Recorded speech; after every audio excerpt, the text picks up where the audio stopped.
It started like any other morning. The Texas sun crept over the horizon, painting the sky in streaks of orange and gold.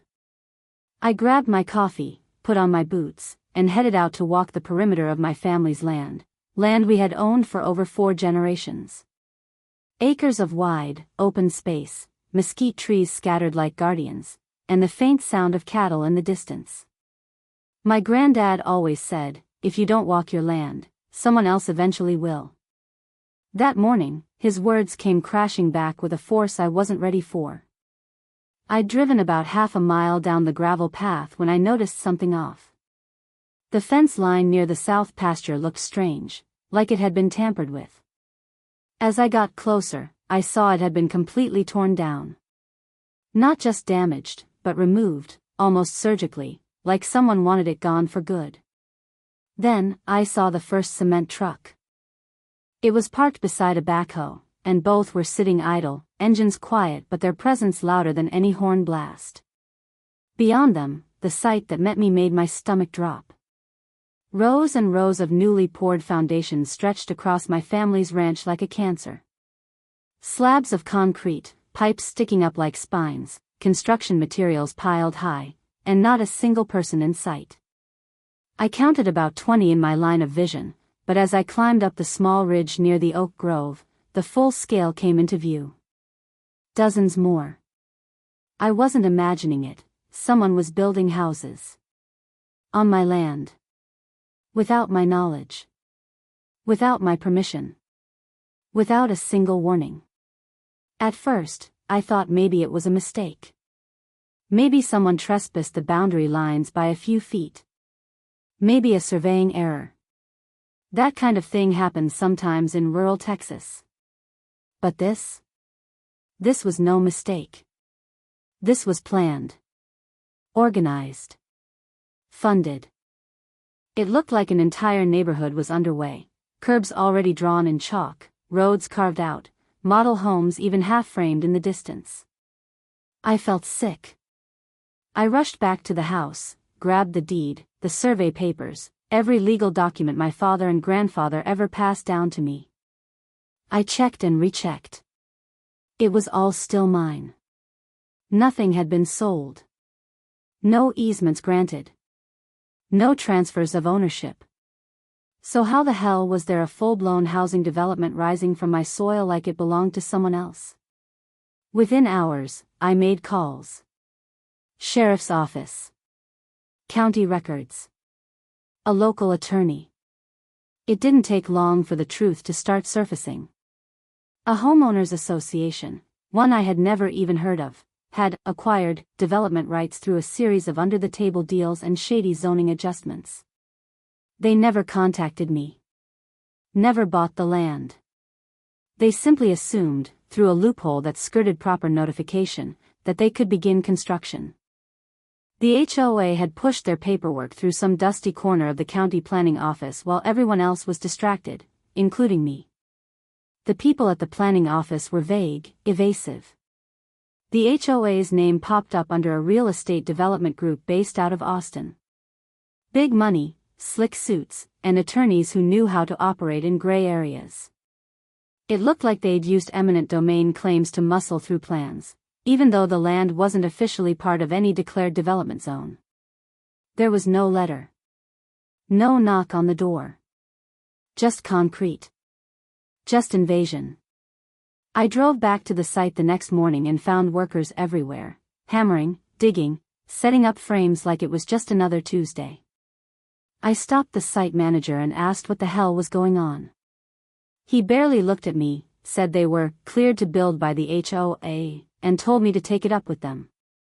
I told him the HOA didn't own a single square inch of this land. He shrugged and walked away. That was the moment I realized, they weren't just trespassing.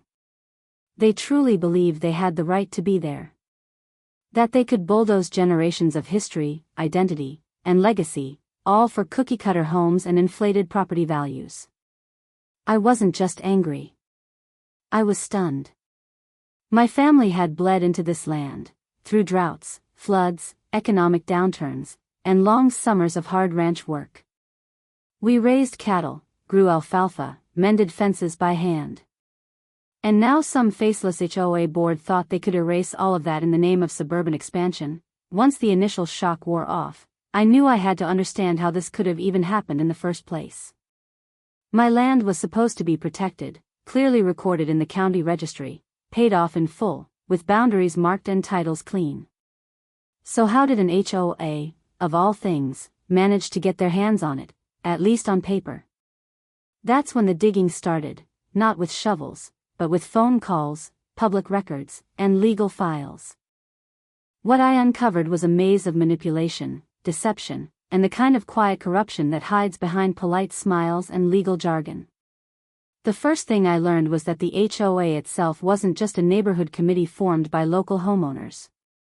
This one had been created on paper before there were any homeowners.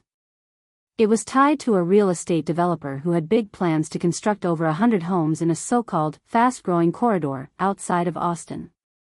They had filed for zoning adjustments months ago, classifying large chunks of my rural land as part of a new, residential planning zone. The justification? An old infrastructure improvement plan from over a decade ago that had been abandoned halfway through and forgotten by nearly everyone, except these developers. Using that dusty, outdated plan as their foundation, the developer claimed they were simply reviving a previously approved residential zone, which, thanks to some clever phrasing and a missing public notice, allowed them to file the land under their corporate HOA entity. No one reached out to landowners because the language in the county files didn't require it, only that residents in the impacted area be notified. Since there were no homes yet on my ranch, there were no residents to inform. That loophole became their golden ticket. They didn't stop there.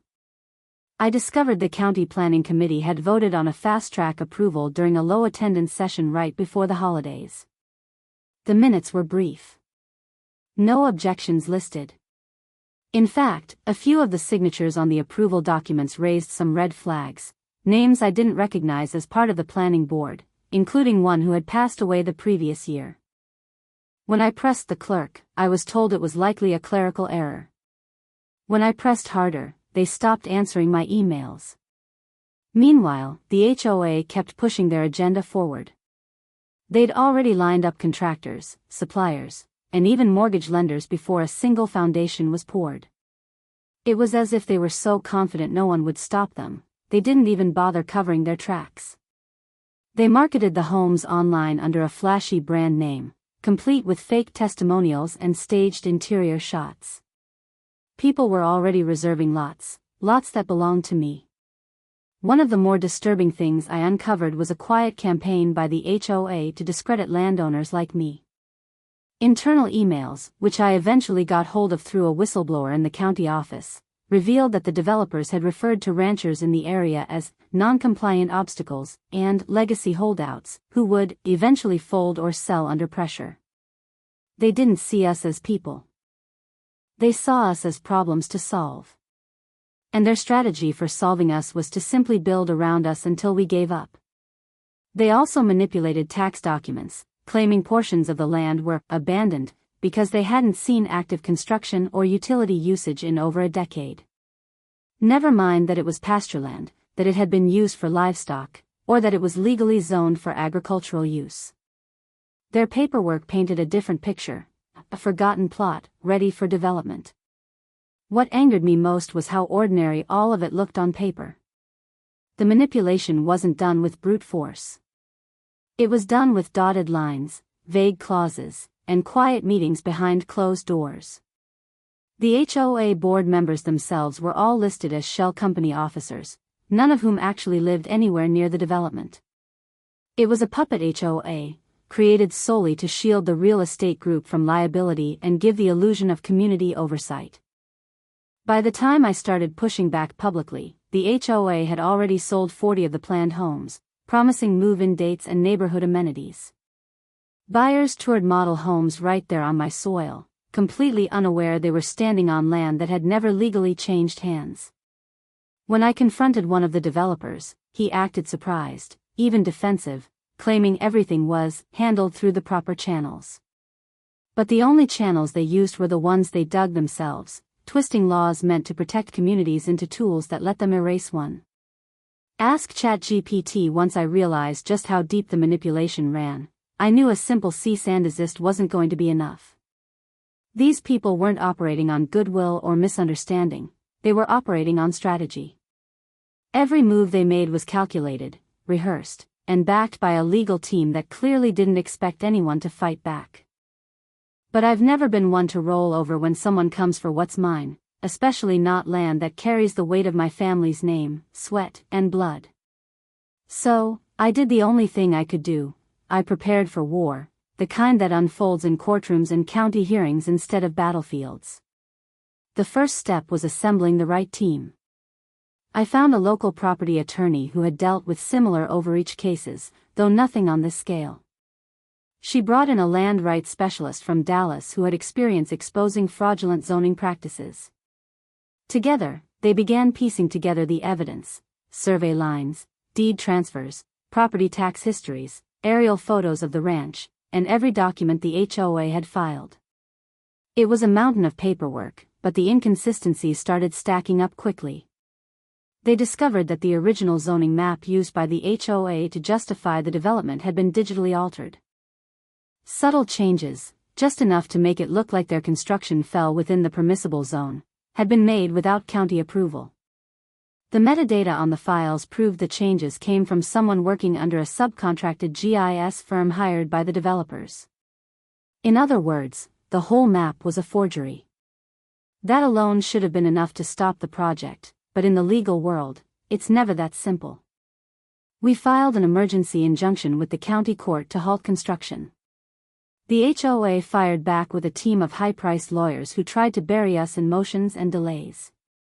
They argued that we were obstructing community progress, that we were anti-development extremists, and that our land had technically defaulted on usage requirements by not being actively used for residential or commercial purposes. That's when we hit them with the ace up our sleeve: documented evidence of livestock activity, grazing permits, and photographs showing active land use going back years. They had no idea how prepared we were to prove our presence. As the court hearings began, the HOA started scrambling. Some of their contractors pulled out. Potential buyers began asking questions. A few even canceled their purchase agreements. We took to local news, social media, anywhere we could get the word out. "Texas rancher fights back" became a headline that stirred something in people. Folks around the state, and even across the country, started paying attention. Our story struck a nerve. Everyone knew someone who'd been burned by shady development, eminent domain threats, or aggressive HOAs. My fight became symbolic of something larger.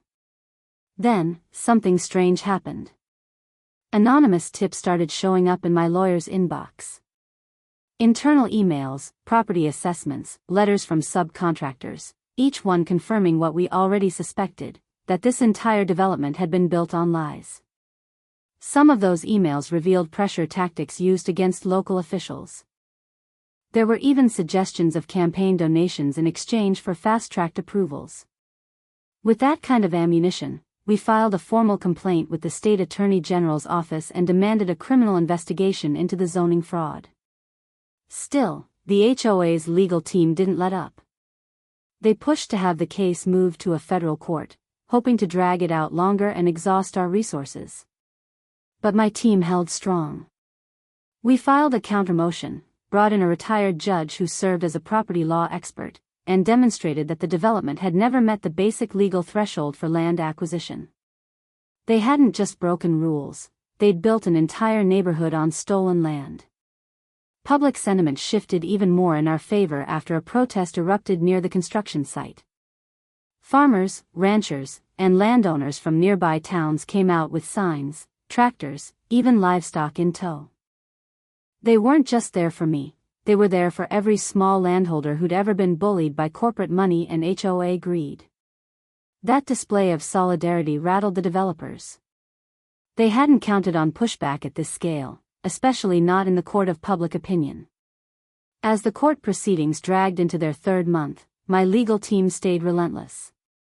They subpoenaed everyone involved, from the county clerk to the GIS consultant. Every shady deal, every forged document, every quiet backdoor meeting started to come to light. Piece by piece, we dismantled the narrative the HOA had built. They weren't guardians of community values. They were profiteers wrapped in legalese, using a false sense of authority to rob families of their land and legacy. Ask ChatGPT. ChatGPT said, it had been months of back and forth in court, public protests, late-night meetings with attorneys, and a constant stream of anxiety about what would happen to my land. The HOA's grip had weakened, but the construction still stood. Half-built homes with empty windows stared back at me like monuments to theft. They weren't finished, but they were there, looming, daring me to give up. And then, something happened that no one could have planned for, something that had nothing to do with courtrooms or lawyers, and everything to do with the raw power of nature. The sky had looked off for days. Texas summers always carried a hint of unpredictability, but this time, it felt different. The air was thick, the wind restless. Animals on the ranch grew uneasy, the kind of quiet that makes even seasoned ranchers feel nervous. Radar maps lit up in red and orange. What started as a routine summer storm was quickly upgraded to something more serious. The local news called it a freak event, a convergence of pressure systems creating what meteorologists later described as one of the most intense inland storms the region had seen in decades.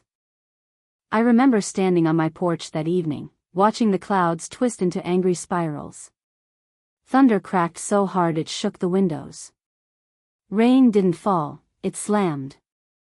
Within an hour, the dry creek beds overflowed, turning to roaring rivers.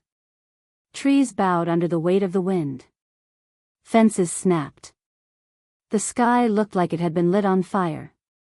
And out in the distance, just beyond the pasture where the HOA had begun building their illegal suburb, I could see the rooftops start to tremble. The storm didn't just hit, it carved a path straight through the heart of the development. The foundations the HOA poured, rushed and poorly cured, couldn't hold. Whole walls buckled. Lumber was ripped from its frames and sent spinning through the air like matchsticks. Construction trailers were overturned. Streets the developers had sketched out in chalk and early concrete were completely submerged. What hadn't been blown away was buried under a layer of mud, shattered timber, and debris. By morning, the neighborhood they'd built without permission was unrecognizable. The roads were gone. The model homes were caved in or tilted sideways like broken toys. Porta-potties and dumpsters were scattered across the pasture. Every trace of organized development had been erased. Nature had come in like a wrecking crew and done what months of legal fighting hadn't, wiped the slate clean. Neighbors drove out to check on their own properties and stood in silence at the edge of my land, staring in disbelief. Some of them had put deposits down on homes that were now rubble. Others were HOA members who finally saw with their own eyes what this group had tried to build, and how fast it had come undone. No one said anything for a long time. Just the sound of water draining through ditches, the low groan of bent metal, and the occasional crack of a tree still giving way to storm damage. News crews arrived by noon. Drones buzzed overhead. They captured footage of rooftops split in half, insulation floating in ponds, and walls collapsed into muddy ditches. The footage went viral. Headlines popped up: Storm destroys controversial Texas housing development, HOA built on disputed land flattened overnight, nature strikes back. Journalists asked if I believed this was karma, if I felt vindicated. I didn't have a prepared answer. I just knew that something had shifted, not just physically, but symbolically. It was like the land itself had risen up and said, enough. For generations, this soil had endured everything from drought to overgrazing, and now it had been threatened by greed and entitlement. And somehow, in one long, furious night, it had defended itself in a way none of us could have anticipated. Insurance adjusters came next. The HOA's developers filed claims, but most of them were denied. The policies they had taken out didn't cover unauthorized construction on land without a clear title. Contractors pulled out permanently. Buyers withdrew completely. County officials who had looked the other way started opening investigations to distance themselves from the scandal. The storm hadn't just wiped out the homes, it shattered the illusion of legitimacy the HOA had built around itself. Even my own legal team was stunned by how much the storm accomplished in a single night. We still had paperwork to finalize, restitution to seek, and damage to assess, but something deep had changed. The balance had tipped. No longer was I the one under pressure to defend my land. The HOA was now scrambling to justify how they had ever built on it in the first place. That in the aftermath of the storm, once the last of the floodwaters receded and the broken pieces of that unauthorized development lay scattered across my ranch like a warning from above, I had time to breathe. Not much, but enough to reflect. What I'd gone through wasn't just about a land dispute, and it wasn't only about crooked developers or a manipulative HOA. It was about something deeper, a realization about how fragile ownership is when the system doesn't respect your history, and how vital it is to protect what you've built, even when the odds are stacked against you. Growing up, I was always told that land was one of the few things no one could take from you. They can tax it, they can try to fence it, but if your name's on that deed, it's yours, my grandfather used to say. That sense of rootedness was part of my identity. Every tree I'd climbed, every fence I'd mended, every inch of dry Texas dirt under my boots, it all belonged to my family, earned through generations of labor. But this experience showed me how quickly that feeling of security could be threatened when someone with a bigger checkbook and a legal loophole decides your land is more valuable to them than to you. I learned that legal ownership and actual control are not always the same thing. There are systems in place that allow powerful interests to maneuver around what's right and what's lawful, so long as they wrap it in paperwork. The HOA didn't have a moral claim to my land. They didn't have a historical claim, a family story, a community tie. But they had resources. They had lawyers who knew how to exploit silence, how to twist zoning codes, how to manipulate perception. And for a while, that almost made them feel invincible. The fight taught me that vigilance is part of stewardship. It's not enough to have your name on a deed. You've got to watch the borders, read the fine print, attend the boring town meetings, and know who's sitting on the planning commission. You've got to teach your kids how to read a survey map, how to file a land patent, how to interpret the difference between a permit and a variance. Because the minute you look away, someone else might see an opportunity. It also taught me the power of community. When this all started, I felt isolated, like I was just one person against a corporate machine. But as word spread, neighbors showed up. People I hadn't seen in years offered to help. Ranchers from 3 counties over drove out just to walk the fence line with me. They brought stories of similar attempts in their towns, where someone had tried to rezone a pasture into a parking lot or bulldoze a family cemetery for a strip mall. My fight became their fight. That solidarity reminded me that land may have boundaries, but the values we hold around it, respect, legacy, hard work, cross every fence and county line. I also learned how fast trust can erode when those in power act without accountability. County officials who had always smiled and shaken hands at the feed store suddenly vanished when I needed answers. The Planning Commission, which was supposed to serve the people, acted more like a branch office for the developers. And when it all collapsed, not one of them showed up to apologize or explain. The storm exposed more than just weak foundations in houses, it exposed weak foundations in leadership. People who thought they could play both sides learned that eventually, the side they ignored would fight back. Most of all, I gained clarity on what this land means, not just to me, but to everyone who has ever fought to hold on to something bigger than themselves. Land is memory. It's identity. It's the story of your people written across soil and sky. When someone tries to steal it, they're not just taking property, they're trying to erase a legacy. That's why I fought so hard. Not just to stop an illegal development, but to make sure the name my grandfather carved into that old cedar gate would still mean something 100 years from now. I never asked for this fight, but I don't regret it. I came out bruised, sure, financially, emotionally, even physically from days spent chasing legal deadlines and walking storm-battered land. But I came out stronger too. I learned how to defend what matters. I learned how to raise my voice when others stayed silent.